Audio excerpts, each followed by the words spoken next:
सभी तत्वदर्शी जिज्ञासुओं को और गीता प्रेमियों को मेरी ओर से और मेरी संस्था डूअर्स पैराडाइज फाउंडेशन की ओर से सादर जय श्री कृष्ण। आज हम वर्तमान युग में आध्यात्मिक चिंतन की श्रृंखला के तहत गीता के तृतीय अध्याय के श्लोक संख्या 4 की व्याख्या कर रहे हैं, जिसमें भगवान कर्म की बात करते हैं, जिसको ऋषि वेद व्यास जी ने अपने शब्दों में बड़े ही सुंदर ढंग से पिरोकर हमारे ज्ञानार्थ, हमारे हितार्थ लिखा है।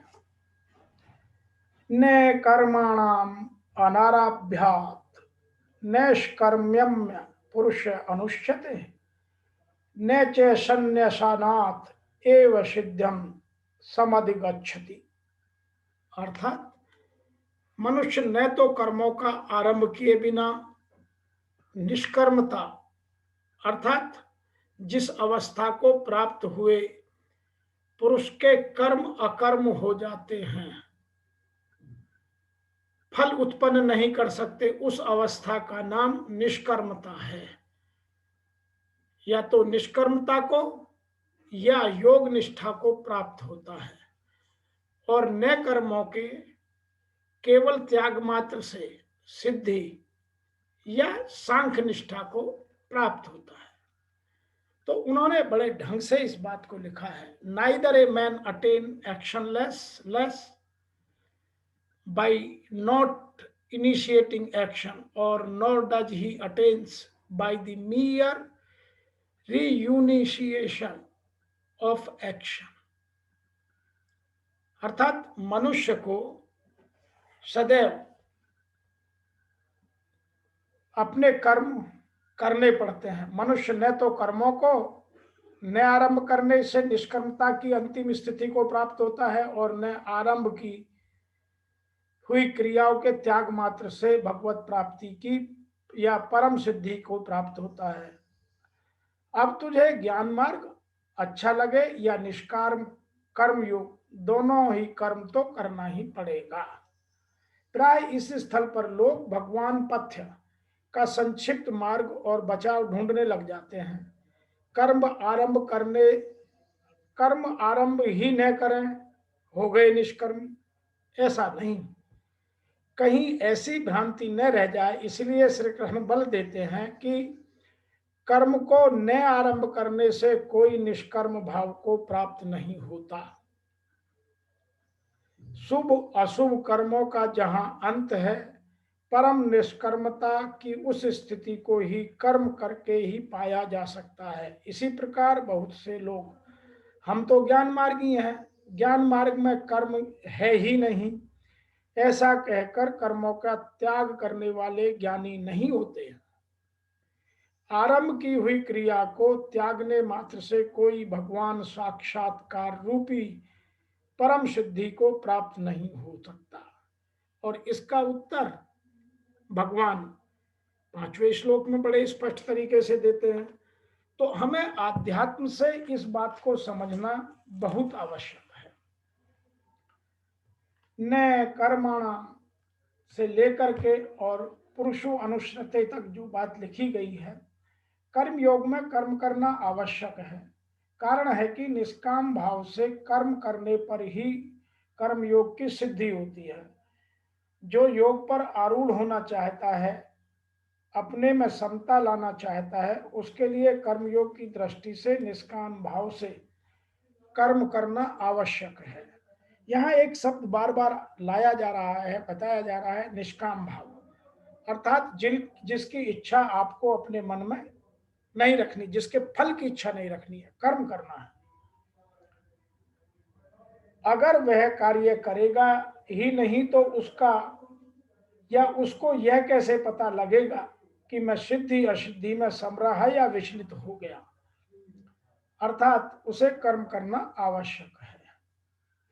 मनुष्य के अंतःकरण में कर्म करने का जो वेग विद्यमान रहता है, वह शांत करने के लिए कामना का त्याग करना, कर्तव्य कर्म को समझना आवश्यक है। कामना रखकर कर्म करने से यह वेग मिटता नहीं, प्रत्युत बढ़ता है।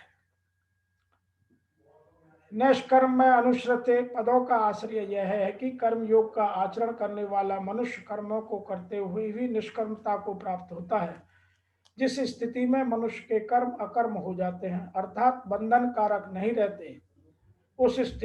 उस स्थिति को निष्कर्मण्यता या निष्कर्मता कहते हैं। कामना से रहित होकर किए गए कर्मों की फल देने की शक्ति उसी प्रकार सर्वथा अभाव हो जाता है, जिस प्रकार बीज के भूनने से या उबालने से उसमें पुनः अंकुर देने की शक्ति समाप्त हो जाती है। अतः निष्काम मनुष्य के लिए कर्मों में पुनः जन्म मरण के चक्र की घुमाने की शक्ति ही नहीं रहती है। कामना का त्याग तभी हो सकता है जब सभी कर्म दूसरों की सेवा के लिए किए जाएं, अपने लिए नहीं। कारण है कि कर्म मात्र का संबंध संसार से है और अपना अर्थात स्वरूप का संबंध परमात्मा से है। अपने साथ कर्म का संबंध है ही नहीं, इसलिए जब तक हम कर्म करेंगे तब तक कामना का त्याग नहीं होगा, और जब तक कामना का त्याग नहीं होगा तब तक निष्कर्मता की प्राप्ति नहीं होगी। इस श्लोक के पूर्वार्ध में भगवान ने कर्मयोग की दृष्टि से कहा है कि कर्मों को आरंभ किए बिना कर्मयोग की निष्कर्मता की प्राप्ति नहीं होती। अब इस श्लोक के उत्तरार्ध में सांख्य योग की दृष्टि से कहते हैं कि केवल कर्मों का स्वरूप से त्याग कर देने से सांख्य योग को सिद्धि अर्थात निष्कर्मता की प्राप्ति नहीं होती। सिद्धि की प्राप्ति के लिए उसे कर्तापन अर्थात अहंता का त्याग करना आवश्यक है। अतः सांख्य योगी के लिए कर्मों का स्वरूप का त्याग करना प्रमुख नहीं, प्रत्युत अहंता का त्याग प्रमुख है। तो यहां यह बात हमें जानना समझना बहुत आवश्यक है। भगवान ने एक बात बड़े अजीब ढंग से हम लोगों को समझाने के लिए इस गीता में लिखी है। मनुष्य को व्यवहार में परमार्थ सिद्धि की कला सिखाती है। भगवत गीता मनुष्य को व्यवहार में परमार्थ सिद्धि की कला सिखाती है, अर्थात गीता पढ़ने के बाद हमारा स्वार्थ से ध्यान हटकर परमार्थ बात में चला जाता है। उसका आशय कर्तव्य कर्म कराने में है, छुड़ाने में नहीं। इसलिए भगवान कर्मयोग और ज्ञान योग दोनों को ही साधनों में कर्म करने की बात कही है। यह एक स्वाभाविक बात है। जब तक साधक अपना कल्याण चाहता है तब तक वह सांसारिक कर्मों से उकताने लगता है और उन्हें छोड़ना चाहता है। इसी कारण अर्जुन भी कर्मों से उकताकर भगवान से पूछते हैं कि जब कर्मयोग और ज्ञान योग दोनों प्रकार के साधनों का तात्पर्य समता से है तो फिर कर्म करने की बात आप क्यों कहते हैं? फिर युद्ध करने के लिए आप मुझसे क्यों कह रहे हैं? परंतु भगवान ने दोनों ही प्रकार के साधनों में अर्जुन को कर्म करने की आज्ञा दी है। जैसे कर्म योग में योगस्थ कुरु कर्माणि और सांख्य योग में तस्मात् धुष्वस्य भारत है। इससे सिद्ध होता है कि भगवान का अभिप्राय कर्मों को स्वरूप से छुड़ाने में नहीं, प्रत्युत कर्म कराने में है। हाँ, भगवान कर्मों में जो जहरीला अंश कामना, ममता और आसक्ति है उसका त्याग करने की बात करते हैं। अर्थात हमें कर्म तो करने चाहिए, लेकिन किन तीन चीजों को छोड़कर करने चाहिए? कामना, ममता और आसक्ति। कर्मों का स्वरूप से त्याग करने की अपेक्षा साधक को उससे अपना संबंध विच्छेद करना चाहिए। कर्म योगी निस्वार्थ भाव से कर्म करते हुए शरीर, इंद्रियां, मन, बुद्धि, पदार्थ आदि को संसारी वस्तु मानकर संसार की सेवा में लगता है और कर्मों तथा पदार्थों के साथ अपना कोई संबंध नहीं मानता। यह बात गीता हमें सिखाती है। ज्ञान योग में सत असत के विवेक की प्रधानता रहती है। अतः ज्ञान योगी ऐसा मानता है कि गुण ही गुणों में बरत रहे हैं, अर्थात शरीर, इंद्रियां, मन, बुद्धि आदि से ही कर्म हो रहे हैं। मेरा कर्मों के साथ किंचित मात्र भी संबंध नहीं है। ऐसा गीता के इसी तीसरे अध्याय के श्लोक संख्या 28 और चौथे अध्याय के श्लोक संख्या 8 और 9 में स्पष्टतः गीता में लिखा हुआ है। प्राय सभी साधकों को अनुभव की बात है कि कल्याण की उत्कृष्ट या उत्कट अभिलाषा जागृत होते ही कर्म, पदार्थ और व्यक्ति अर्थात परिवार से उसकी अरुचि होने लगती है, परंतु वास्तव में देह के साथ घनिष्ठ संबंध होने से वह आराम विश्राम की इच्छा करता है, जो साधक की उन्नति में बाधक है। साधकों में के मन में ऐसा भाव रहता है कि कर्म, पदार्थ और व्यक्ति का स्वरूप त्याग करने से ही परमार्थ मार्ग में आगे बढ़ सकते हैं, परंतु वास्तव में इनका स्वरूप त्याग न करके इनकी आसक्ति का त्याग करना आवश्यक है। सांख्य योग में उत्कट वैराग्य के बिना आसक्ति का त्याग करना कठिन होता है, परंतु कर्म योग में वैराग्य की कमी होने पर भी केवल दूसरों के लिए किए गए कर्म करने से आसक्ति का त्याग सुगमता से हो जाता है। गीता ने एकांत में रहकर साधन करने का भी आदर किया है, परंतु एकांत में सात्विक पुरुष तो साधन भजन में अपना समय बिताता है, पर राजस पुरुष संकल्प विकल्प में, तामस पुरुष निद्रा, आलस्य, प्रमाद में अपना समय बिताने लगता है, जो पतन करने वाले हैं, जो पतन के कारक हैं। इसलिए साधक की रुचि तो एकांत में ही रहनी चाहिए, अर्थात सांसारिक कर्मों का त्याग करके परमार्थिक कार्य करने में ही उसकी प्रवृत्ति रहनी चाहिए, परंतु कर्तव्य से जो कर्म सामने आ जाए उसको वह तत्परता पूर्वक करे। उस कर्म से ही उसका राग नहीं होना चाहिए और तभी उसकी विरक्ति संभव हो सकती है। राग न हो तो जन समुदाय में कल्याण की भावना होनी चाहिए और नए कर्मणता में ही आदमी को कभी नहीं जाना चाहिए।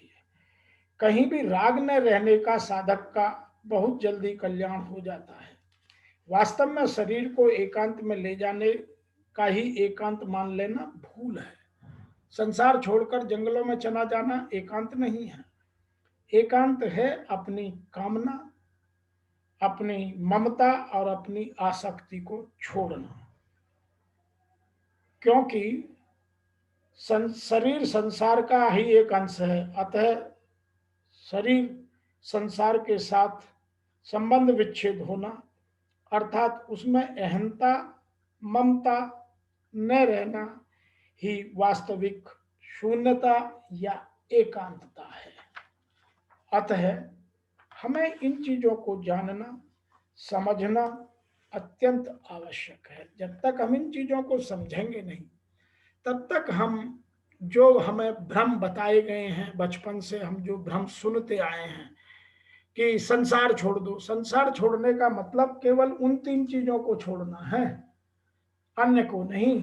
और वो 3 चीजें बार बार मैं आपको बता रहा हूं, कामना, ममता और आसक्ति।